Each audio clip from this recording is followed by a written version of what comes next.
to no downtime in between. Full and rapid reusability is the key to making routine space travel a reality, and SpaceX has been working on this since its inception. Yeah, with SpaceX's family of Falcon launch vehicles, which are the first and only orbital-class rockets capable of reflight, we started that, and Starship is going to take this even further with a reusable first and second stage. Now, while most rockets are expended after their portion of the mission, SpaceX rockets land back on Earth and are quickly returned to our hangars to prepare to refly again. Exactly. In fact, 90% of all Falcon 9 boosters that have flown this year have been reused, or as we like to say, flight proven. So while launching and landing rockets may seem routine today, this was not always the case. For those of you that have been following along since our early days, you know that it took us 4 attempts before we successfully launched our first rocket to orbit. Here you see our Falcon 1 Flight 4. 15 years ago in September, that vehicle became the first privately developed liquid-fueled launch vehicle to orbit Earth. If Falcon 1 Flight 4 had not succeeded, it would have meant the end of SpaceX. And our first successful landings didn't come easily. We had to miss the target a few times before we ultimately stuck the landing. But each of these landing attempts, how to not land an orbital rocket, were teaching us what we needed to know in a flight-like environment to get that full picture of how all the systems interacted together. Oh man, yeah, this is me trying to not get goosebumps watching this first drone ship landing. I hosted that webcast, and it was so exciting to see that iterative development approach that we took finally paid off after so many attempts of failing. Now, that failure is expected to help improve future designs of our vehicles and systems. So fast forward to present day, we've landed F9 boosters over 245 times since our first reflight of an orbital class booster 6 years ago. Yeah, and it really comes down to our design philosophy. If you're not failing in some way, then there's room to learn and push the design to improve. And failure doesn't just mean blowing up a rocket. It might mean not being as efficient as we want to be or producing slower than we want to. So that approach has been the basis of how we've made all of our major innovative advancements.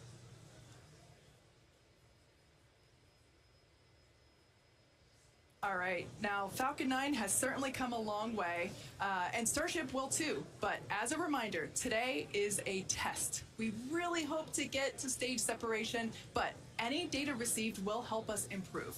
It's the second of many future flight tests of Starship before it becomes fully operational. And these flight tests teach us about the limits of our design. They help us improve our understanding of the vehicle, and ultimately will help us to make Starship more reliable and rapidly reusable. So again, whatever the outcome and however far we get today, we can promise excitement.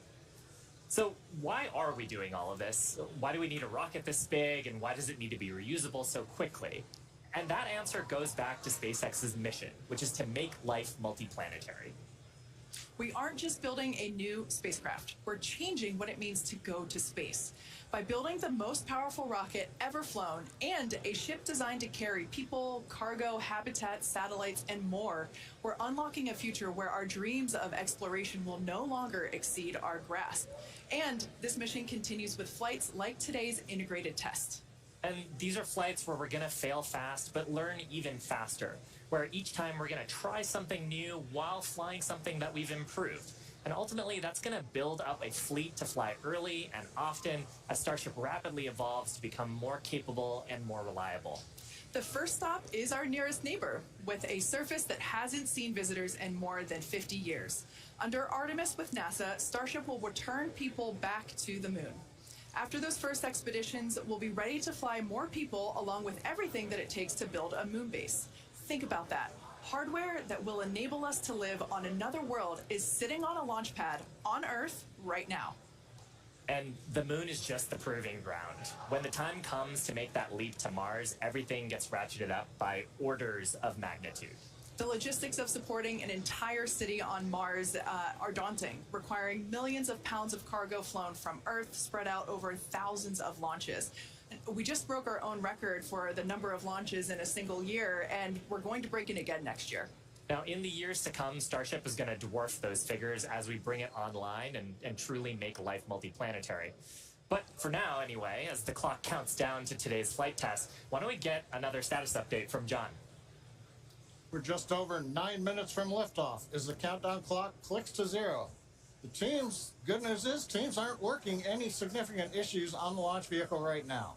Propellant loading is continuing on both the Super Heavy and the ship stages.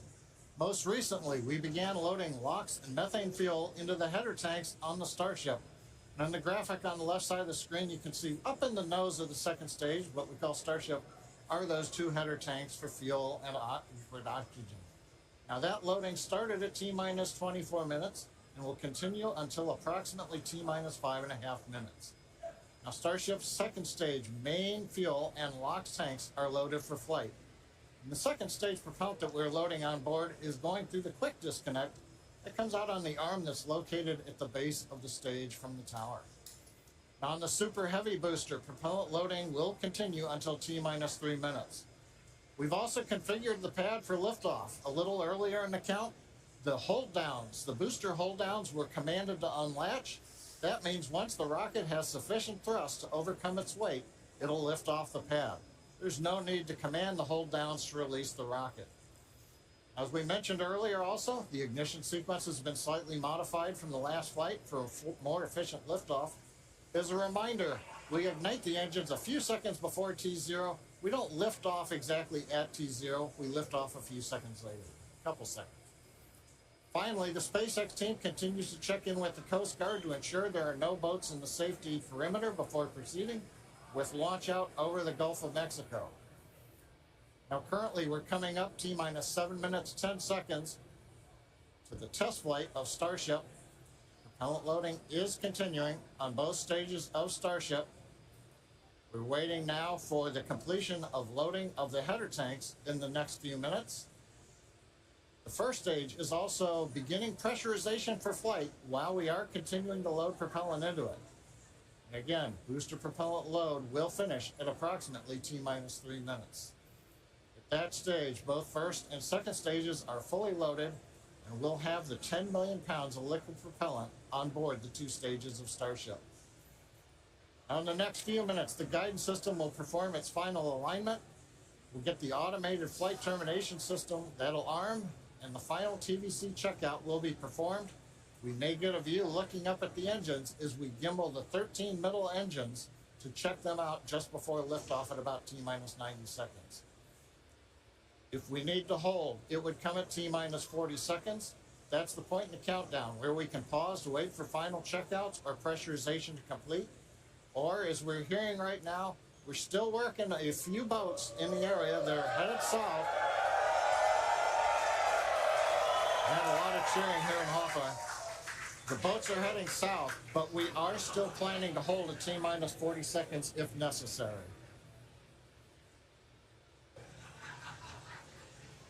Just amazing views of today's launch. There's nothing quite like a launch at basically sunrise. Sunrise, I think, was just about 10 or 15 minutes ago out at Starbase. Yeah, these views are just incredible. Couldn't ask for a more beautiful day to attempt a test flight here. Again, these are live views of Starship as it awaits its second integrated flight test. Our primary objective today is to get through stage separation. We really want to test out our attempt to perform hot staging, where we are going to ignite the engines on the second stage while some of the engines on the first stage are still lit. So essentially both stages will be making fire at the same time, and that will push the booster away from the ship. It'll separate the 2 stages. So that's the primary goal for today. We really hope to be able to test that out. But at the end of the day, all and any data that we can collect is going to be incredibly helpful and help inform future improvements and iterations of the vehicle. Yeah, Kate, there are other objectives for today too, assuming we get farther than stage separation. There's goals to test out how reentry goes on the ship portion. If the booster survives stage separation, then it's going to try a boost back burn and hopefully a soft landing as a sort of dress rehearsal for what it would look like on land.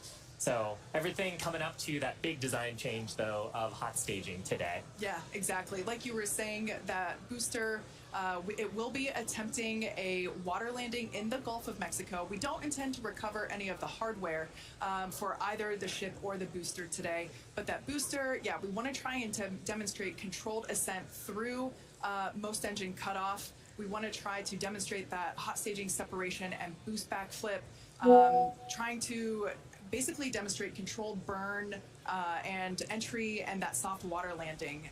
Like you said, it will help inform when we attempt a land landing, but you know, we start in the water first.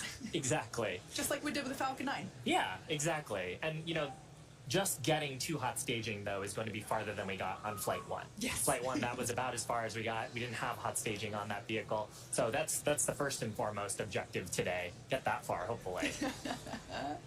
Fingers crossed. Now, one thing that's a little cool about Starship, and it's different from Falcon 9, is we can actually hold a little bit longer if we needed to than we can on Falcon 9 missions. Once we get to T-minus 40 seconds, and if we did have a hold, depending on the reason for the hold, we can hold for up to 30 minutes. And today, actually, our entire launch window is about 20 minutes, so the whole duration would cover most of our launch window. Yeah. And that's different from Falcon. Yeah, absolutely. With Falcon, we have to go exactly at T0. That 40-second hold is super helpful. If we need to, for example, you know, we need more time to pressurize the COPVs for flight levels. You know, perhaps fuel. If the engineers just need to look at some of the data, Yeah. see how engines are performing or the avionics. Exactly. Those checkouts, you know, being able to have the opportunity to top off the fuel or LOX if it's not fully loaded. And, you know, we might want to just take a few more minutes for that. So that T-minus 40-second hold can be really helpful. But, you know, we don't have that option on Falcon, so it's a little bit different here. We're just inside T-minus 2 minutes and counting. The good news right now, we're hearing it doesn't look like we're going to need to hold a T-minus 40 second as the boats are clearing out of the way. Next event coming up, TVC wiggles as we move the center engines on the first stage.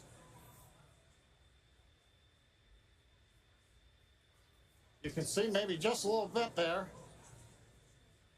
90 seconds, wiggles are underway as we're checking out the first stage.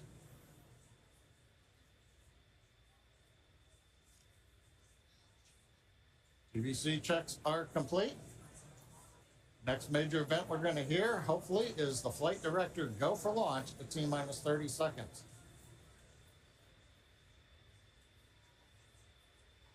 As we're coming up on T-minus 1 minute, when we get to T-minus 40 seconds, we'll just listen in.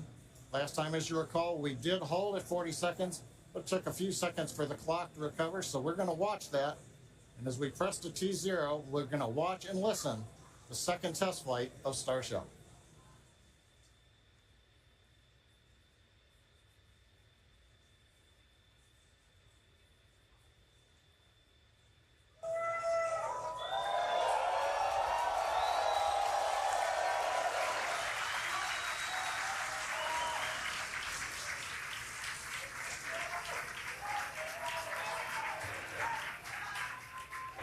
T-minus 30 seconds. Back to rapid recycle.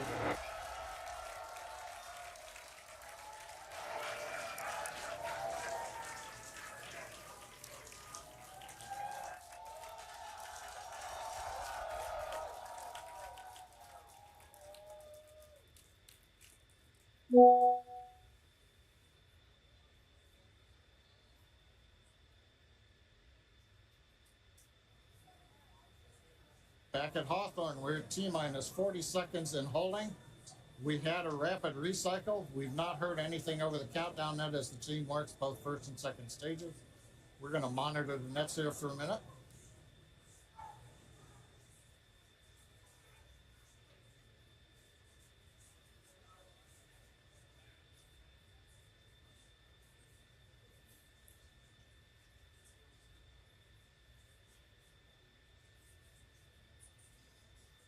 Got a little bit of an update. We're continuing to hold at T-minus 40 seconds. This is the normal hold point for Starship, as we talked earlier. Sounds like we're working just late pressurization on, I believe, the second stage. Team is working it. All the other systems are on hold right now at 40 seconds. We can hold here for about 15 minutes or so before we would run out of window for this morning.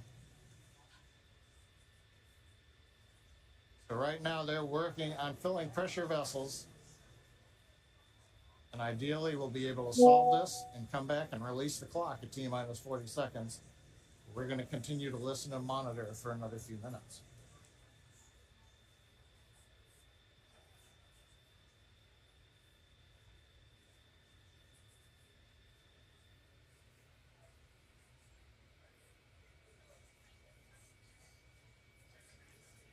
And it's worth mentioning here that don't go away.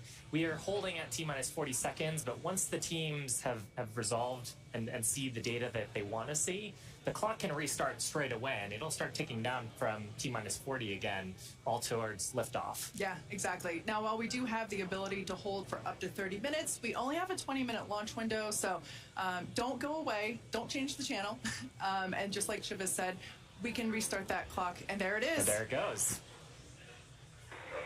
Clock is rolling. T-minus 30 seconds.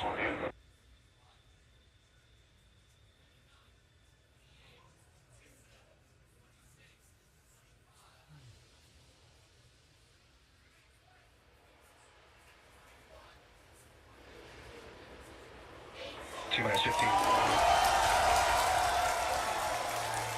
10, 9, 8, 7, 6, 5, 4, 3, 2, 1.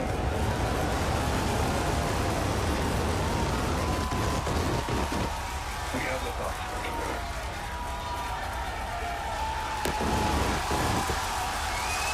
Keep the pitching downrange.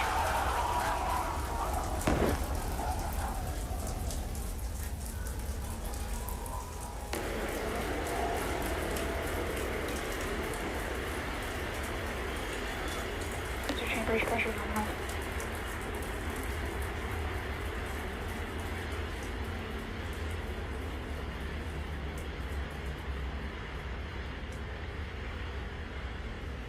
We are T-plus 40 seconds into the flight of Starship. 33 Raptor engines powering the front stage. Power and telemetry nominal. We've heard power and telemetry nominal call out. We're heading downrange over the Gulf of Mexico.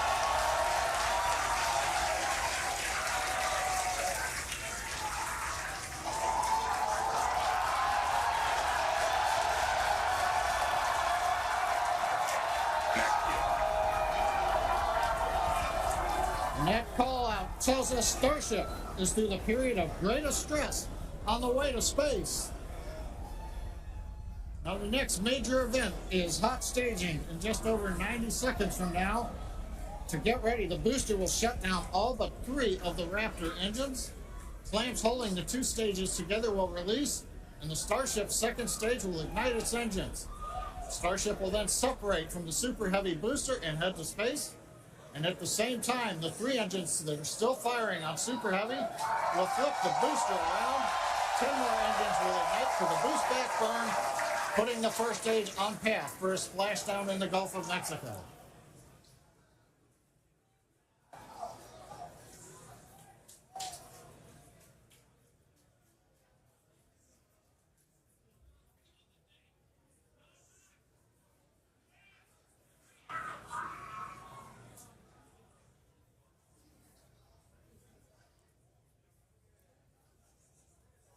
Engine power continues to look nominal on 33 Raptor engines. We're about to shut down the first stage and perform staging. Let's watch and listen.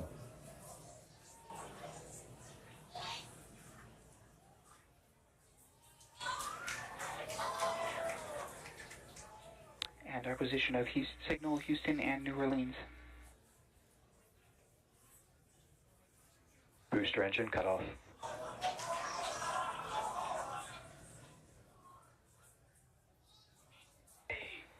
Stage separation. Boost back startup. Starship under orbit.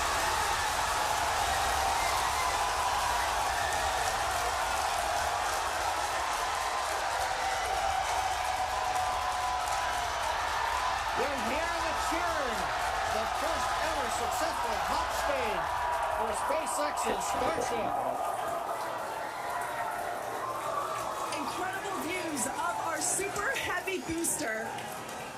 And as you can see, the super heavy booster has just experienced a rapid, unscheduled disassembly. However, our ship is still underway with Ship all avionics, six. power and telemetry nominal. And we just heard there, ship avionics, power and telemetry nominal. All six engines are lit, as you can see from the GUI there at the bottom right-hand side of your screen. Now, we did know that the that hot staging was going to be incredibly dynamic. We knew that there was a chance that the booster would not survive, but we're going to take that data and figure out how we can make the booster better for the next hot stage. Yeah, that hot staging put a lot of load on the top of the booster, and of course it flipped around there, a lot of dynamic stuff happening. But ship is still going strong. And it's doing great. Right now, the ship, the second stage, is on its way. Like we said, you can see all six of its engines are ignited. The next major milestone for the shutdown of those engines, or SECO, second engine cutoff, which if you follow our Falcon 9 launches, familiar terminology there. So far, today has been incredibly successful, even with the RUD of the Super Heavy booster. This is amazing. Primary objective of the booster today, to get to hot staging, to get ship on its way to orbit. It did that admirably. Yeah, we definitely asked. Starship trajectory nominal. All right, great news there. That trajectory for ship is Acquisition of nominal. signal, Cape Canaveral. Once again, Starship's second stage is firing those engines. And as you just heard, everything's looking good. Now, for the ship, we wanted it to survive hot staging, which, as you can see there by that little dot on your screen, it did. We also want to basically demonstrate that the successful startup of those engines, demonstrating controlled ascent, which is what it's doing right now, and eventually orbital insertion. We are hoping to basically send this around the Earth. And if it makes it this far, splash down in the Pacific Ocean, a couple hundred miles north of Hawaii. Now, if we get that far, like, all of that sounds great. Secondary objectives for ship, again, continuing to gather engine data and about its health, performance. Nominal ship chamber pressures. Great news there. That tells us that the chamber pressures inside of the Starship, again, that's that small dot on your screen, basically the propellant pressures in the ship are looking good. Yeah, the bottom right corner of your screen, you can see essentially a user interface showing us which engines are lit. So the three center sea level Raptor engines on ship are gimbaling engines. The three outer engines in the triangle, the larger ones, are Raptor vacuum engines. All of them continuing to fire nominally, so they're at the pressures that we expect to try to get into our target trajectory today. Yeah. And we're not targeting orbit today. We're targeting almost orbit today. That's very intentional as part of the mission design. The goal is to get to a thrust profile similar to what we would need for orbit, but also to get to the energy levels that the ship would need to dissipate for reentry. And so we're actually going in a suborbital trajectory today, but that trajectory will get us to the energy levels that we need at reentry, where we can really stress that heat shield and get valuable data on reentry. And those calls that we are still on a nominal trajectory here and seeing nominal pressures means that we have a really good shot of hitting our target orbit. Yeah. Now, if the booster had survived, we would be around the time where it would be getting ready to land, performing its re-entry, but it unfortunately did not survive. That being said, that's okay. It survived several seconds. after hot staging. So we're going to take that data and improve the hot staging sequence and probably improve the hardware itself for the next flight.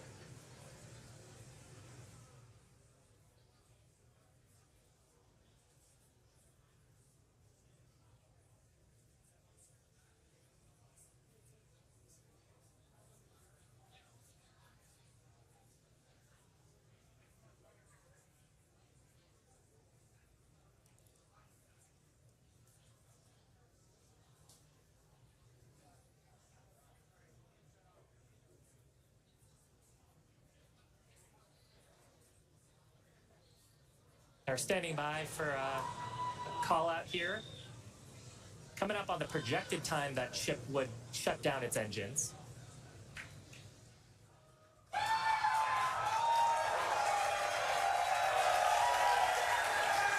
As you can tell by the excitement from the crowd here at Mission Control Center in Hawthorne, there's a great view of our Star Command Center. That's our control center at Starbase Texas.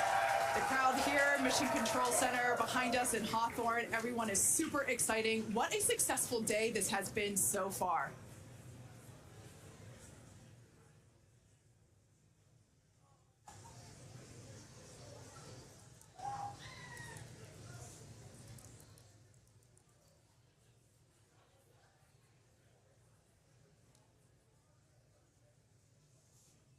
And I mean, up to this point, major successful milestones through hot staging, which was the big objective today.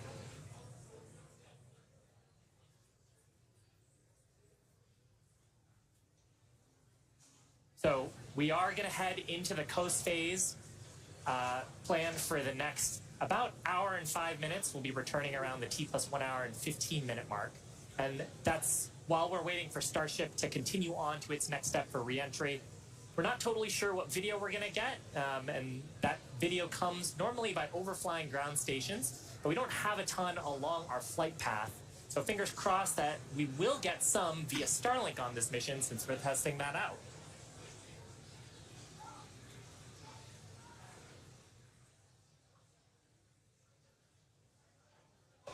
And also give us a moment. We are hearing some chatter on the net, so we're going to try to parse that for you.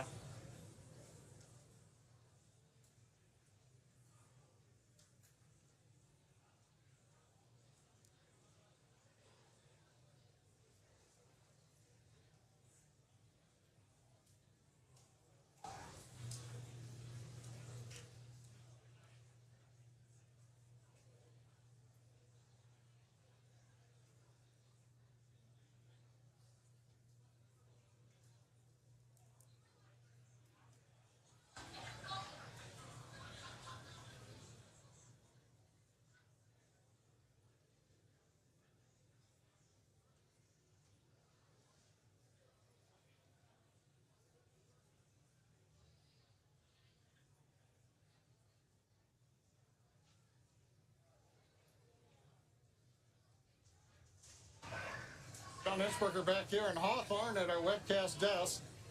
We have lost the data from the second stage. We had heard a call out that we were internal guidance, which means we were getting near the end of the approximately 6-minute burn of Starship. But we haven't gotten any more data since then, so we think we may have lost the second stage. So we would not be into coast phase. We wouldn't be able to come back in an hour or so and possibly get ready for reentry. However, what we do know right now is we had an on-time launch at 7 o'clock. We got through the boats. First stage looked beautiful with 33 Raptor engines firing. We got the hot staging, you know, the thing that we really wanted to see and impressed. We saw the separation. We saw the flip maneuver. We saw the light up of the 6 Raptor engines on Starship, and it headed away. Everything really looked good. But what we do believe right now is that the automated flight termination system on second stage appears to have triggered very late in the burn as we were headed downrange out over the Gulf of Mexico. But the real topping on the cake today, that successful liftoff, Kate, Shiva, the hot staging is just beautiful. Exactly what we were looking for. Yeah, ultimately, what honestly such an incredibly successful day. Even though we did have a RUD, or a rapid unscheduled disassembly, of both the Super Heavy booster and the ship, that's great. We got so much data, and that will all help us to improve for our next flight. Of course, and that's why we flight test, and you can bet that there's going to be more to come. So we really do want to thank you all for joining us. Of course, we want to thank the people of Cameron County. We want to thank all the federal agencies that have supported us for our test. And of course, a huge congratulations to the entire SpaceX team on getting through this flight test today. And I think with that, we're going to sign off from here in Hawthorne. Thanks so much for tuning in, and we'll see you next time.